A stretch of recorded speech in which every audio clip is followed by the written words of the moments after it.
I want to give you one of the reasons why some black fathers seem to lose contact with their biological children after divorce and separation much more than their white counterparts. And one of those reasons is economic reasons. Let me read you this because it might help explain this.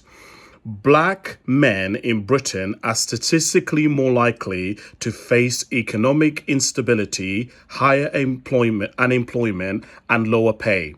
The Office of National Statistics reports that Black African and Black Caribbean men are amongst the most economically disadvantaged groups in Britain.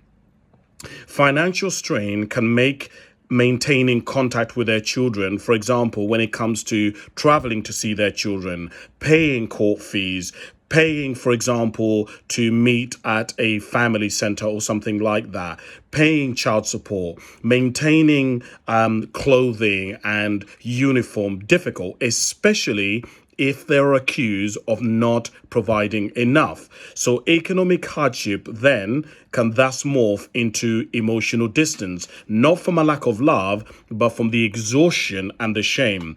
If as a man, you're not able, I've said this so many times to you guys, that men are brought up in Britain to be providers. The church is constantly telling men that they have to be the providers, that they have to show up for their children financially. And we know this not only just because of the way boys and men are socialized and they're brought up, but the system encourages this. Do you know what the courts do? If in Britain, there is a system called the Child Maintenance Service. The Child Maintenance Service is deliberately set up to go after men who do not pay their child maintenance. But let me ask you this question. Is there a system in Britain that is set up to bring fathers who back together with their children emotionally? No, because the system doesn't care about that. All the system cares about is, as a man, are you paying financially for your children? Listen, the kids have to be paid for, okay? But what I'm trying to say is that these systems are reinforcing this, and a lot of these men don't have money. They may have depression, they may have undiagnosed bipolar, dyslexia, autism, neurodiversity, and a lot of them don't know it.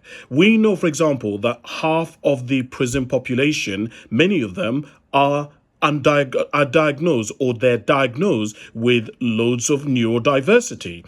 And so you can imagine all of these men who don't know how to deal with stress, anxiety, and all this kind of stuff, plus the fact that they don't have money, plus the fact that they don't have support, how this all adds up to them not engaging with their children.